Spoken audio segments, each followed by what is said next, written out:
Hello everybody, అందరికీ నమస్కారం.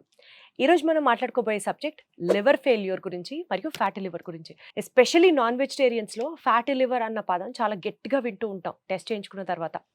Liver అనేది చాలా మంచి అవయవం. సో దట్ ఏంటంటే ఎన్నిసార్లు పాడైపోయినా సరే తిరిగి మళ్ళీ అది బాగుపడుతూ ఉంటుంది అన్నది ఎంత గుడ్గా చెప్తామో అంత దాన్ని నెగ్లెక్ట్ చేస్తూ ఉంటాం because of the only reason. కాబట్టి చాలా చాలా చాలా ఇంపార్టెంట్ రోల్ ప్లే చేస్తున్నటువంటి లివర్ గురించి ఇవాళ తెలుసుకుందాం. మనతో ఉన్నారు డాక్టర్ రవికాంత్ గారు. ఒకసారి కనెక్ట్ అవుదాం. సార్ నమస్తే. సార్ కరెక్ట్ గానే చెప్పానా సార్? లివర్ అనేది పాపం మనకి చాలా ఛాన్స్లు ఇస్తూ ఉంటుంది, కానీ మనమే దాన్ని చాలా చిన్న చూపు చూస్తూ ఉంటాం. చాలా వరకు కరెక్టేనండి. సో లివర్ ఫెయిల్యూర్ అనేది ఎండ్ స్టేజ్ లివర్ డిసీజ్ అంటారు, అంటే final stage. So unfortunately liver final stage వరకు పాడైపోయే వరకు ఏ లక్షణాలు ఉండవండి. That is the saddest thing. కిడ్నీలో కూడా అంతే, ఫైనల్ స్టేజ్ వరకు పాడైపోయే వరకు లక్షణాలు ఏమి ఉండవు.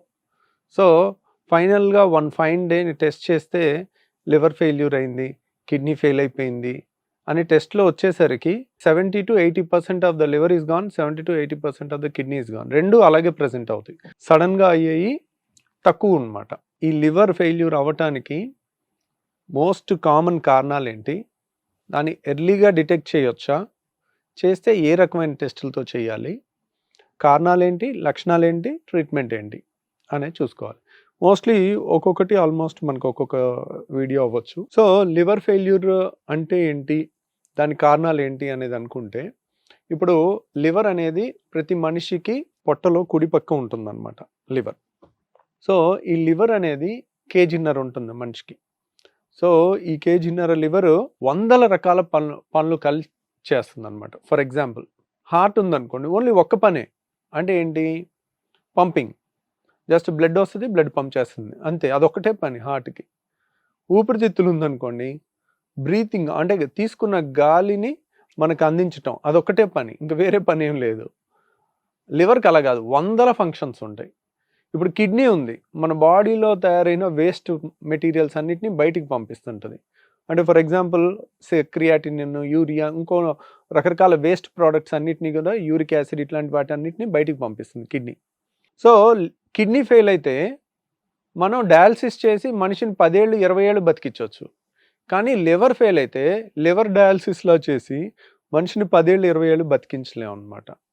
సో అది ఎందుకు, కాంప్లెక్స్ పనులు, మల్టిపుల్ పనులు, చాలా రకాల పనులు చేస్తుంటారు. ఫర్ ఎగ్జాంపుల్ ఏంటంటే, ఇంకేమేం పనులు చేస్తుంది లివర్ అన్నారనుకోండి, మన డైజెషన్, మెటబాలిజం, మన బాడీలో చాలా మెటబాలిజం, అంటే కొలెస్ట్రాల్ తయారవటం లివర్లో తయారవుతుంది. తర్వాత గ్లూకోనియోజెనిసిస్, గ్లైకోజెనిసిస్, గ్లైకాలసిస్, రకరకాల కెమికల్ రియాక్షన్స్ చాలా జరుగుతుంటాయి. ప్లస్ మన బాడీలో జరిగే టాక్సిన్స్ డీటాక్సిఫికేషన్ అంతా కూడా లివర్లో జరుగుతుంది. ఫర్ ఎగ్జాంపుల్ మనం ఒక ట్యాబ్లెట్ వేసుకున్నాం అనుకోండి, ఆ ట్యాబ్లెట్ అనేది మెటబలైజ్ అయ్యి ఒక 6 గంటల నుంచి 8 గంటల్లో బాడీలోంచి బయటికి వెళ్ళిపోతుంది. బయటికి ఎందుకు వెళ్ళిపోతుంది అంటే, దాన్ని లివర్ మెటబలైజ్ చేసి కిడ్నీ ద్వారా కానీ బైల్ జ్యూస్ ద్వారా కానీ మనకు అది బయటికి పంపించేస్తుంది అనమాట. సో ఫ్యాట్ సాల్యుబుల్ అయితే బైల్ జ్యూస్ ద్వారా, అది వాటర్ సాల్యుబుల్ కింద మారిస్తే కనుక యూరిన్లో పంపించేస్తుంది అనమాట. ఆ డీటాక్సిఫికేషన్, మనం ఏ మందు తీసుకున్నా it goes to the liver, అక్కడ మెటబలైజ్ అయ్యి దాన్ని బయటికి పంపించారు. ఇప్పుడు ఒక బీపీ ట్యాబ్లెట్ తీసుకున్నాము, ఈరోజు వేసుకున్నాము, అది ఎప్పటికీ బాడీలోనే ఉంటే మళ్ళీ నెక్స్ట్ డే ట్యాబ్లెట్ వేసుకోక్కర్లే కదా, చాలా హ్యాపీ అది మనకి. That is a wonderful thing to happen. అలానే అది బయటికి వెళ్ళలేదు అనుకోండి, రెండో ట్యాబ్లెట్ వేసుకుంటే టాక్సిటీ వచ్చేస్తుంది. సో కాబట్టి అలా జరిగితే బాగానే ఉంటుంది కొన్ని వీటికి, కానీ బాడీ రూల్ ప్రకారం బాడీలో any foreign chemical liver detoxifies, liver దాన్ని ఏదో విధంగా మార్చేసి యూరిన్లో బయటికి పంపించేస్తుంది. సో ఆ మార్చే ప్రక్రియ అనేది ఎంత కాంప్లెక్స్ ప్రోడక్ట్ ఉన్నా, ఎన్ని రకాల మందులున్నా, అన్ని మందులు అదే ఫేట్, దాని 6 గంటలో కానీ 1 రోజులో కానీ దాని ఎఫెక్ట్ పోతుంది, మళ్ళీ కొత్త ట్యాబ్లెట్ వేసుకోవాలి. సో ఇలా ఇంకా మన బ్లడ్ క్లాటింగ్ అయ్యేదంతా, క్లాటింగ్ ఫ్యాక్టర్స్ అన్నీ లివర్లో తయారవుతాయి. ఓకే. బాడీలో ఆస్మాటిక్ ప్రెషర్, అది కూడా దానికి ఆస్మాటిక్ ప్రెషర్ మెయింటైన్ అవ్వాలంటే బ్లడ్ది ఆల్బుమిన్ అనే ప్రోటీన్ కావాలి.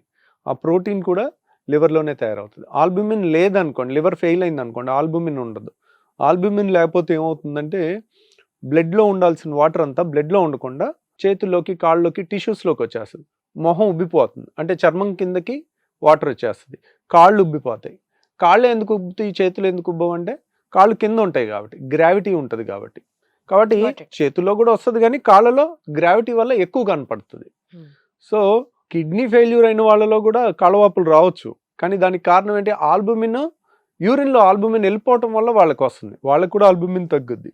కానీ లివర్లో ఆల్బుమిన్ తయారవుద్ది. లివర్ ఫెయిల్యూర్లో దాని సింథసిస్ తగ్గటం వల్ల ఆల్బుమిన్ తగ్గి కాళ్ళవాపులు వస్తాయి. అదే కిడ్నీ ఫెయిల్యూర్లో ఆల్బుమిన్ ఎక్కువ పోవటం వల్ల, వేస్టేజ్ అయిపోవటం వల్ల ఆల్బుమిన్ తగ్గి కాళ్ళవాపులు వస్తుంటాయి. అలా లివర్కి చాలా ఫంక్షన్స్ ఉంటాయండి. ఈ ఫంక్షన్స్ అన్నిటినీ కాంప్లెక్స్ ఫంక్షన్స్ అన్నీ చేసుకుంటూ వెళ్తుంటుంది. Liver is the only organ which can regenerate. అంటే మనం ఒక ఫేమస్ డ్రాయింగ్ ఉంది, పెయింటింగ్ ఉంది. ఆ పెయింటింగ్లో ఏం చేస్తారంటే ఆల్మోస్ట్ కొన్ని థౌజండ్స్ ఆఫ్ ఇయర్స్ కింద గ్రీక్లో వేసిన దాంట్లో ఒక పేషెంట్కి ఇక్కడ కత్తితో ఘాటు పెట్టి వదిలేస్తారు, లివర్ కనపడతా ఉంటుంది. ఒక గద్ద ఆ లివర్ని పొడుచుకుని తింటూ ఉంటుంది. మళ్ళీ నెక్స్ట్ డే మళ్ళీ లివర్ కొత్తది వచ్చినట్టు అట్లా ఒక పెయింటింగ్ ఉంటుంది గ్రీక్లో. అంటే ఎవ్రీడే కొత్తది తయారవుతుంది అని. ఎవ్రీడే తయారవ్వదు, బట్ ఉన్న అవయవాల్లో హార్ట్ దానంతది అవ్వదు, కిడ్నీ అవ్వదు, కానీ లివర్ ఒక్కటే కానీ అవుతుంది. ఇది మనం ఎప్పుడైతే సగం లివర్ తీసేసి దానం చేసాం అనుకోండి, లివర్ ట్రాన్స్ప్లాంట్ కోసం, ఇంట్లో ఎవరైనా లివర్ ఫెయిల్యూర్ అయిన వాళ్ళకి మనం దానం ఇస్తే మిగిలిన లివర్, ఇప్పుడు 50% లివర్ ఉంటుంది కదా, ఇంకో 25% లివర్ పెరుగుతుంది అన్నమాట, మళ్ళీ వస్తుంది. మొత్తం 100% రాదు, కానీ మిగిలిన ఉన్న లివరే, అంటే మళ్ళీ ఏదో ఏలు కట్ చేస్తే ఏలు పెరిగినట్టు లివర్ కట్ చేసిన మొక్క పెరగదు, మిగిలిందంతా కూడా కొంచెం సైజ్ పెరుగుతుంది అనమాట. అట్లా రిజనరేట్ అవుతుంది. లివర్ ఫెయిల్యూర్కి అన్నిటికన్నా ముఖ్యమైన కారణం ఆల్కహాల్. ఆల్కహాల్ తీసుకుంటూ ఉంటారు, రోజు టాక్సిన్ ఇస్తున్నాం. సో ప్రాబ్లం ఎక్కడొచ్చిందంటే ఎవరికి ఎంత ఆల్కహాల్ టాక్సిన్ అనేది తెలీదు. కొంతమందికి రోజు లిమిటెడ్గానే తాగుతుంటారు, లేకపోతే ఒక పెగ్గే తీసుకునే వాళ్ళు ఉంటారు, వాళ్ళకి కంప్లీట్ లివర్ డ్యామేజ్ అయిపోద్ది. కొంతమందికి డైలీ ఫుల్గా తాగుతూ ఉంటారు, 24 గంటలు అదే పనిగా తాగుతుంటారు, వారికి లివర్ డ్యామేజ్ అవ్వదు. అంటే మనిషికి వ్యత్యాసం ఉంటుంది. ఒకరికి లివర్ వీక్గా ఉంటుంది, కొంతమందికి స్ట్రాంగ్గా ఉంటుంది. ప్లస్ జెంట్స్ తాగినట్టు లేడీస్ కనుక ఆల్కహాల్ తీసుకుంటే వాళ్ళకి వెంటనే లివర్ పాడైపోతుంది, ఎందుకంటే వాళ్ళ బిల్ట్ చిన్నగా ఉంటుంది. మేల్స్కి 1.5 kg ఉంటే ఫిమేల్స్కి ఒక్కోసారి షార్ట్గా ఉన్న వాళ్ళకి 1 kg ఉంటుంది. అంతే ఆల్కహాల్ కనుక వీళ్ళకి వెళ్తే కనుక అది టాక్సిటీ ఎక్కువైపోయి లివర్ తొందరగా ఫెయిల్ అయిపోతుంది. సో మనిషికి వ్యత్యాసం ఉంటుంది, మేల్కి ఫిమేల్కి వ్యత్యాసం ఉంటుంది. ప్లస్ ఇది రోజు టాక్సిన్ ఇచ్చి మనం దాన్ని పనిగట్టుకుని పాడు చేస్తున్నాం. ఎందుకు అవుతుంది అంటే ఆల్కహాల్ అనేది ఇంకెక్కడ మెటబలైజ్ అవ్వదు. Alcohol is not a food item, it is a toxin. ఆ టాక్సిన్ ని డిటాక్సిఫై చేయాలి, అన్ని లివర్లోకి వెళ్ళి లివరే దాన్ని మారుస్తుంది. లివర్ దాన్ని ఏం విధంగా మార్చుకుంటుంది, చక్కగా దాని ఎనర్జీ కింద మార్చుకుని ఫ్యాట్ కింద మారుస్తుంది.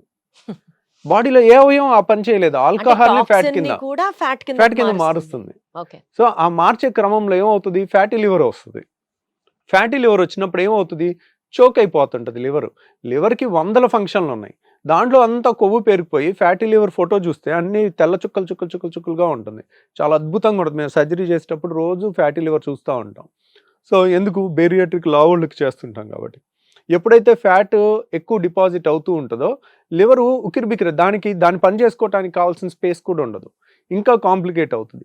ఈరోజు ఫ్యాటీ లివర్ వచ్చింది అనుకోండి, ఒక 10-15 ఏళ్ళు అలాగే ఫ్యాటీ లివర్, 15 ఏళ్ళు 18 ఏళ్ళు 20 ఏళ్ళు ఉంటే 20 ఏళ్ళ తర్వాత లివర్ కంప్లీట్గా డ్యామేజ్ అయిపోయే అవకాశం ఉంటుంది.